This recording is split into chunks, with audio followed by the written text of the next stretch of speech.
Yeah, hello everyone. Welcome to Shreda's newsletter and podcast. Appreciate you being here. So we can connect weekly on the interesting topics. So you guys can register your email ID so you can directly get this post into your inbox. If you're utilizing Apple Podcast or Spotify Podcast, you guys can find the podcast name as Minimalist Techie on both Apple Podcast and Spotify. Or you can directly come to the website and then you can just listen to the podcast either on the email or either on the website directly. But if you're able to find the show on your Apple Podcast or Spotify, so you just make sure you guys can subscribe to there so you can look into the all the podcast which I have done in the previously.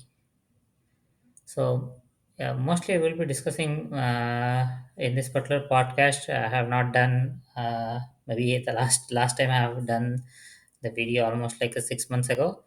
So I don't think I have didn't recorded any new video, a new podcast yet. So I think this one I don't want to get into my same template because on my normal template is to talk about my weekly newsletter, which is more like whatever I'm reading, articles, books, or video, etc., and all that. But I think this particular topic which I want to discuss is something which is really personal to me as well. So. So we can. I think that today's topic I want to mostly discuss about from uh, if your kid is having an autism, then many parents will be having initial questions: whom to reach out, how to get started, what is the process. So this is something from the USA perspective because right now I'm staying in the US for more than 11 years. So if anyone is having their kid who is having facing the autism perspective, and even my kid is also is on autism spectrum, so we are at least having this at least when he is 3 year old. Right now he is 5 year old. So I at least I know I don't think I know everything from the autism perspective, but at least given that the last 2 years we as a parent as autism parent, me and my wife we have know at least pretty good from the schooling perspective or from the therapy perspective, whether occupational therapy, speech therapy, or ABA therapy. So these are the few words which we have never listened in our word in our lifetime. But this is the given that my kid is on autism spectrum, this is something more from last 2.5 years. Actually, I'm also reading a lot, and then we are going through as a parents in order to basically understand all this. So I know many initial parents like when the kid is 2 years, 2.5 years, or 3 years, when they start noticing these type of issues in their kid, they'll definitely like in a very confused state in order to know like whom to reach out, right? So that would be a primary concern for sure, right? So that's the reason I just want to talk about especially what are your next steps immediately when you have certain this type of a concern, like whom to reach out, right? So this is just a small session. Initially I just want to talk about from a what is the special education process, especially from the schooling perspective. I think, yeah, before I get into it, I think the very initially the 2 year old or 3 year old, so you'll be having your regular health appointments for the kid, yearly appointments. So based upon those appointment itself, you'll able to know, or as a parent you'll be also knowing that yes, whether the kid is having autism or not. If you're having any Q&A, first thing is you have to first look into your primary doctor perspective. First you need to reach out to your primary doctor. Maybe you need to have a couple of discussions with them. Then they'll be also looking into the kid from the communication perspective, social skills perspective, right? How their behavioral perspective, anxiety perspective, right? So how verbally they are, like, so multiple things they'll be looking into it, and based upon that, the recommendation will be done. So And I think once as a parents you identify it, or in the daycare the teachers identify it, right, or your primary care practitioner if they identify it, the very first recommendation is from the doctor perspective. They'll ask you to go through the process for uh, autism diagnosis, so that the not the primary pediatrician perspective. This has to be done by from a different psychologist perspective. They have to do a full analysis, which means the child has to go through a full autism diagnosis. So at least in USA, to get autism diagnosis is not that easy.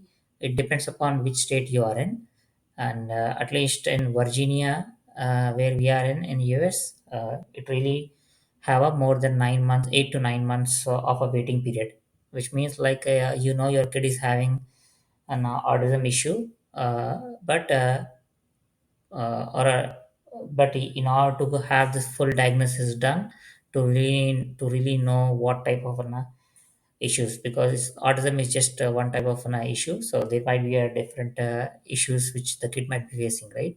So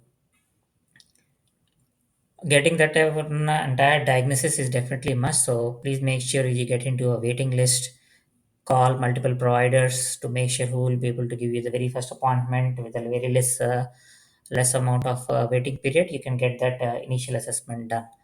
But given that lot of waiting period is there, so at least in Virginia we had 8 to 9 months. So we really don't want to wait 8 to 9 months where daycare is also saying that the kid is not listening at all, or right, some type of a behavioral issue the kid is having, or they're also coming back to us saying that we don't want to continue with the kid. I think this kid should be in the special education perspective, right? So instead of waiting for entire 8 to 9 months, because once you've done the full autism diagnosis, then automatically from the medical perspective, occupational therapy, speech therapies, things will get started.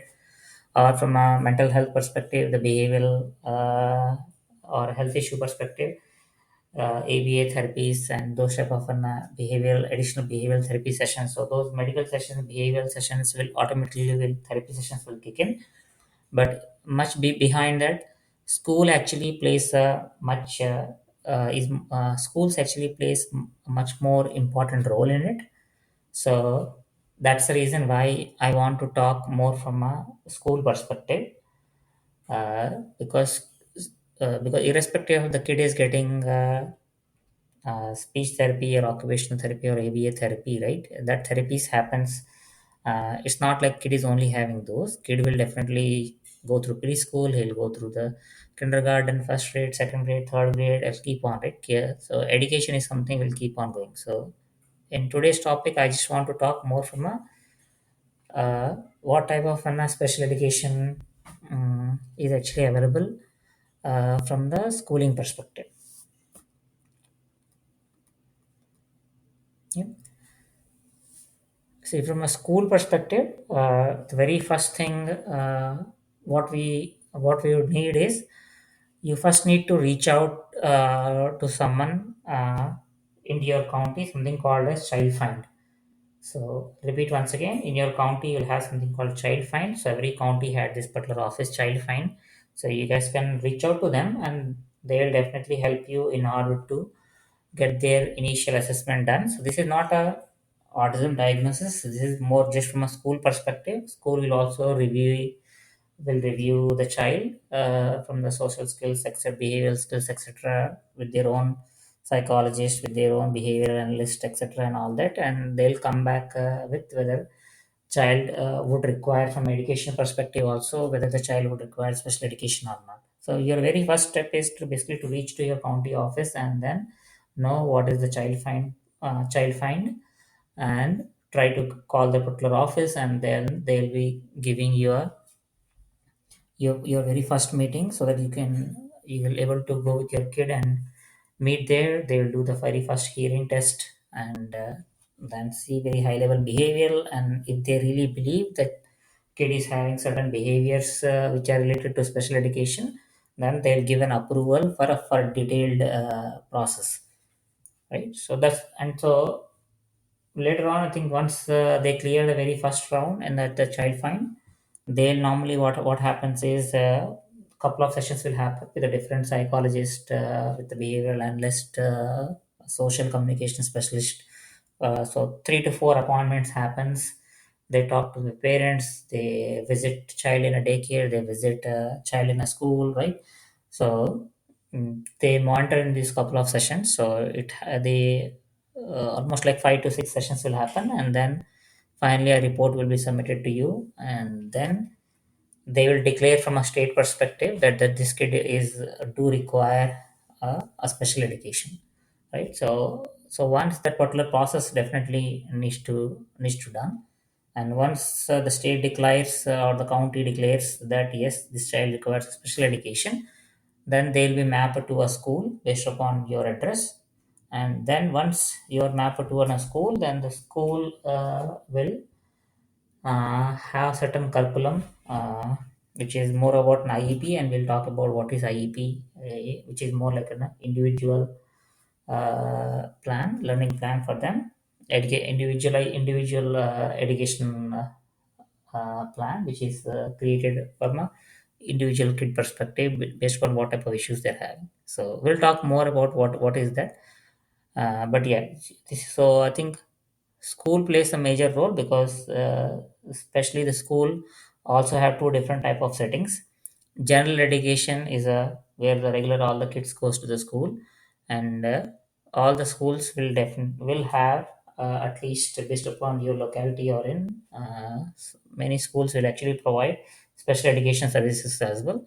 So apart from the gen ed classes, like gen ed kindergarten, gen ed first grade, second grade, these are the regular gen ed classes. There would be a special ed classroom as well. So that classroom is for the kids who require this special education. So in that particular classroom, the kids, based upon your school, how many number of resources they have, you might be getting a special education class, especially for kindergarten or especially for a first grade, or sometimes their school doesn't have that many number of resources, then there will be one single teacher or two teachers, a teacher and a substitute for a special education, and a kindergarten or a first grade or second grade, all three of the classes are sitting in the same classroom. Yeah, so it depends upon. So education will keep on go. So let's try to understand how schooling helps actually. So So I think it's very important as a parent. Yes, parents may play a primary role, but in order to have this continuous synchronization between families and school, we need to understand how school will also play into the child growth. So families definitely play a very important role, and at least in based upon each state where you belong to, many states require consent, so they'll discuss with parent what type of curriculum or what type of functional parameters with what they are reviewing. So they parent and school, both will come to a common point. They will review the IEP plan for the kid, right? So it would be something which you'll work together with. But there would be some states which doesn't require parent consent. If the school identifies that the child requires special education, then the school, without parent consent, they can take the kid out of general ed and place them in the special education classroom. So it depends upon which state you are in. So at least in Virginia, the law requires that family has to give a consent, and family and the school staff will work together for the child plan. And special education services are provided by school for the students starting from the age of 2 till age of 22. So this is inclusive of age 2 and age 22. So which means as early you catch, and even you are waiting for your autism diagnosis, if you can complete school level diagnosis, then at least instead of sending your kid to a daycare or to a other play school and you getting a lot of complaints there, you can utilize the schooling system, and where school will provide these educational services for the students starting from the age of 2 itself. Yep. So, what is the process of what is the high level process? So, very high level process. We already covered a little bit that initially you will reach out based upon whoever is making that referral. That child is having certain issue as either a parent or is a pediatrician or a daycare teacher. So whoever has seen that kid is having definitely an issue, they will refer to a child find office. So they'll reach out to parents so that parents can reach out to the child find office and schedule appointment in order to get an evaluation from a schooling perspective. So initially, they will, as we told, initially evaluation will happen. Very initial, very first appointment, 1 hour appointment is more of hearing test, and they will see all the different behaviors of the kid, and then they will really see whether the child actually meets the criteria for further evaluation or not. If once they feel that yes, the kid is actually meet certain requirements, then they'll that's the initial eligibility after the first 1 hour of appointment. So after the 1 hour of appointment, they can come back saying that no, this child is pretty okay with their current age group, or they can say that yes, this kid is facing some issues, so definitely we need to move further in the process. So moving further in the process is where earlier we talked about 5 to 6 session happens with the psychologist, behavioral therapist, and all, right? Uh, so that all those detailed sessions are going to happen. Few things or a Zoom call, few things in their office with parent and a kid, or few things where they're meeting directly the kid at our home, or they're meeting kid at the daycare where they currently go, right? And once all these sessions are done, they will prepare one IEP report, and they're going to share their particular report with the family, and then they will all discuss that entire report, and then they'll classify what type of special education services the kid would require. And when that is done, then from that particular child find office, this particular IEP report would be sent to your mapped school. So based upon your residential address, the school where you belong to, they're going to send this particular IEP report, and that particular report will go through the school, and school will follow the certain instructions, and at the same time, school will also have their own behavioral analysts, speech therapists, their own special education teachers and all, and they will also monitor as the kid move into their school, and if they require any changes to the IEP what was discussed earlier, then they'll keep on make some addendums with the parent approval, and then the kid will be continuing into the IEP. So this entire IEP process, the special teacher would be doing an annual review, and so annually they will confirm whether the kid will continue in the IEP in a special education program class, or kid has now evolved. He has now the kid can move able to move to a general education. Then the kid would be moved to a general education, and then the IEP would be cancelled for him. Yeah. So that's a very high level like a workflow, I would say.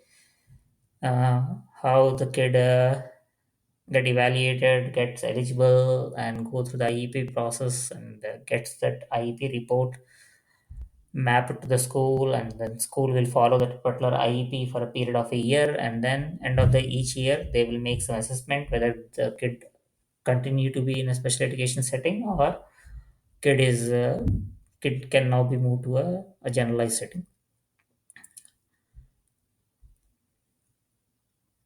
Okay.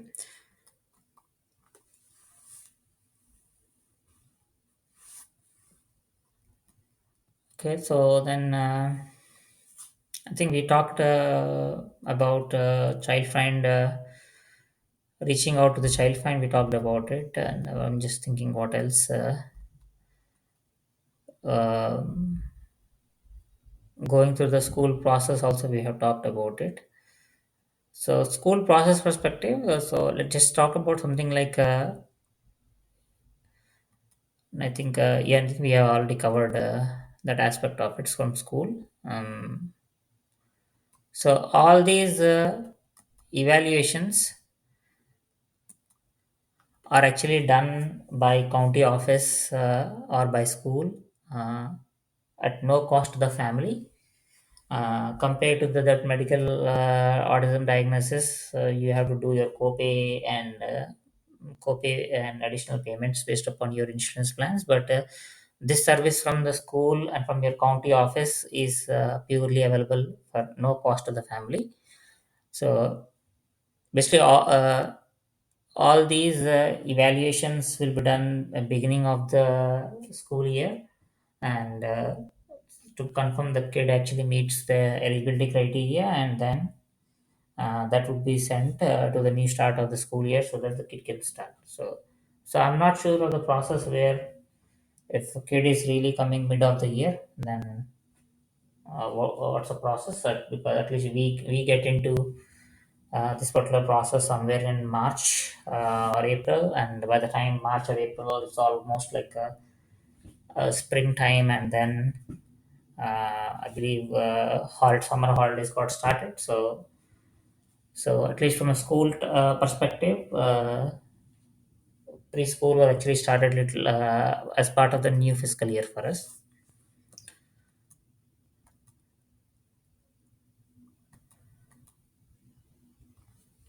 So as per I think as per this IEP perspective, what school would be when they review the kid, when the evaluation is done, right?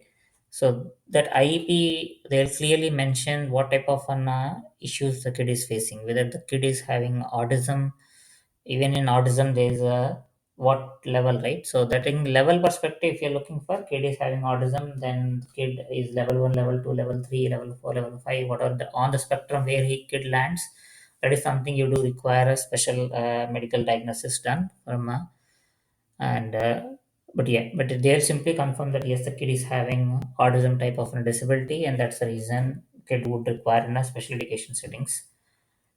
Whether the yeah, but it's not just the autism. I think because I'm only talking from autism because my kid is on autism spectrum, but there are other disabilities as well which will go through the similar process. Like someone is deaf or blind, or kid is having a developmental delay, or emotional disturbances there, or, or intellectual disability, right? Specific learning disability also considered as a disability, like blindness. You already talked about it. Speech or language impairment is also one type of an, disability. So there are like multiple disabilities are there, where the school will confirm the student actually meets what type of disability plan. So kid can meet any of these disabilities, and the school will have a legal document signed to make sure, as per law, it's important that child is supported and provided a good quality of education, irrespective of having a disability, right? So the IEP will make sure it will have this particular curriculum or agenda or individual educational plan designed for the kid, uh, which will follow through the kid throughout the school. And they, if they do require any changes, because sometimes as kid grow actually, so you will see certain type of behavioral changes. Kid might be getting a lot more anxiety, or right, so some type of additional issues also you can see, or as they work through on the child disability, then you'll also see that these type of issues can go away as well, right?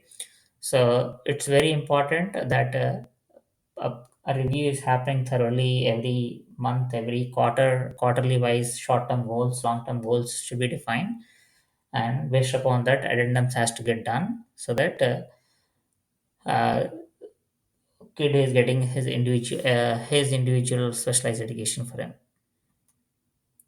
Okay.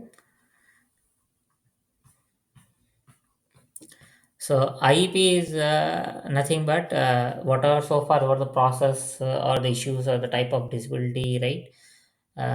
So IEP is nothing but what IEP says is it's an individualized education program, and which is not IEP is nothing but a written document by an educational committee who actually design based in order to meet the current students' individual needs. So that's the reason the name has individualized education program. So because this is something done individually based upon each individual student. So every student that actually receives the special education services definitely will have this IEP report on their name, because without getting into the entire IEP eligibility and having that IEP report in hand, you won't be mapped to a school directly, right? So initially all the assessment and this report will come. And that's the reason having this IEP diagnosis, IEP done for the kid, so that they can participate in the school special education services.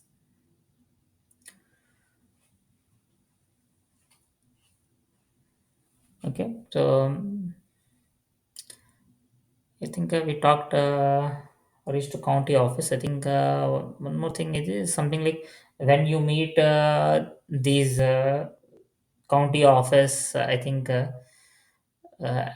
as a parent, you can also prepare yourself when you're meeting a child development officer or psychologist or a, right. If you're when you're meeting the behavioral analyst, I think as a parents you have to sit together so that you can list out what are your strengths of your child and what concerns you have for your child education, and right, so that's pretty important.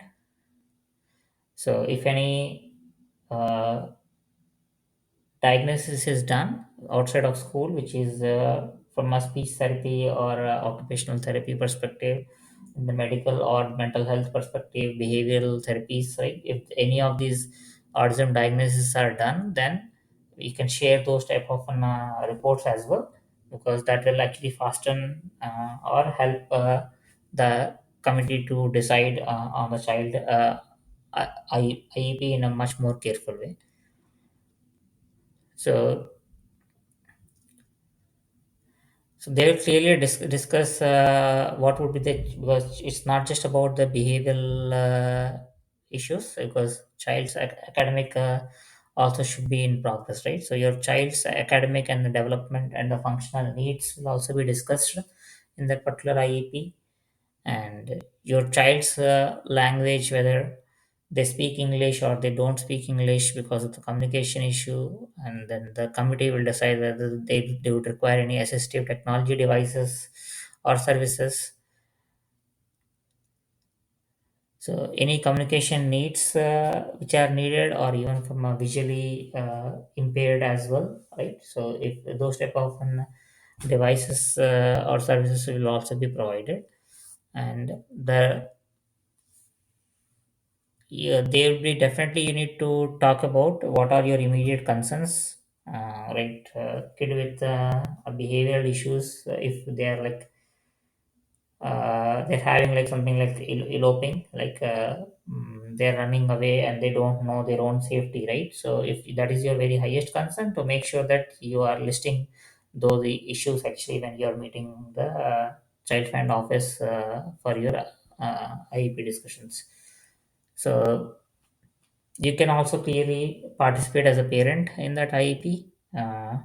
So they will come up with the initial plan based upon their assessment. But as a parent, you can also set what are your primary benchmarks, or what are your must and your must short term objectives which has to meet the higher priority compared to the others.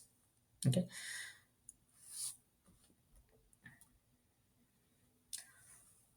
So who will develop this IEP? So IEP will be developed by this multiple specialist. It would be a special education teacher, a general ed teacher will also participate and provide input in order to develop the child plan throughout the school. Parents definitely, and if any service provider will also provide you additional goals, so those can also be provide input in order to develop your kids IEP plan.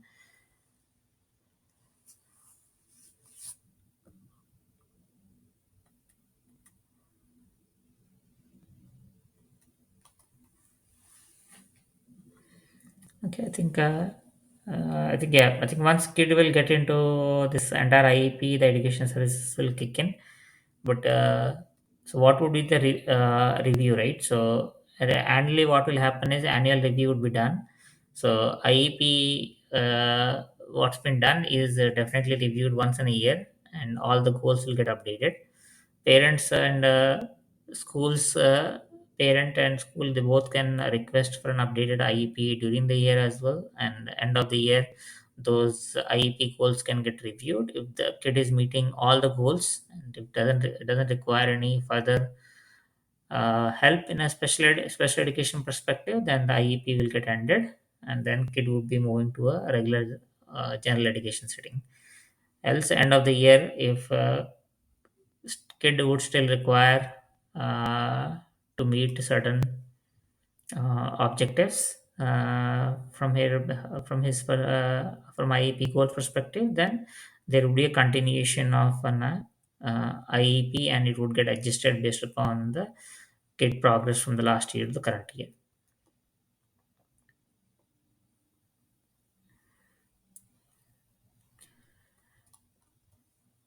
I think that's mostly. I think if you have, I think we have covered mostly. So this is your initial process, especially from the school perspective. What is uh, child find? What is school IEP? What is the IEP process? And how the kid would be having the a kid will be going to the regular school, but he'll be sitting in a special ed classroom. So yeah, so the teacher would be special ed teacher with the special ed teacher assistant as well during this class. So they'll be majorly focusing on everything, their general ed as well. Along with that, that IEP perspective, whether the kid is having speech issues or behavioral issue, motor skill issue, right? So those will be specially catered as per their IEP plan. Okay. Yep. Yeah, I think this is not my typical session, but I thought of sharing this information. If any new parent out there, and if you want to know more about it, you can always reach out to me on this podcast, on this website, or you can reply to my, if you subscribe to uh, my my newsletter, then you can always reply back to me in an email, and I'm very happy to connect with you. And what are we have learned as a parent from last 2 years, we would like to share this. If this is of any good help to anyone, then yeah, that's the reason why I'm just doing this separate session, just to make sure if anyone is currently looking for this type of an help, there is a lot of information is available online, but you feel free to reach out, so if you have any further questions on the topic. All right, mostly that is all for this week then. Do let me know in comments, or you can reply me over the email to share what is your view on this post. So share, like, subscribe, whatever these days kid says. So stay connected, share ideas, and spread happiness. Thank you.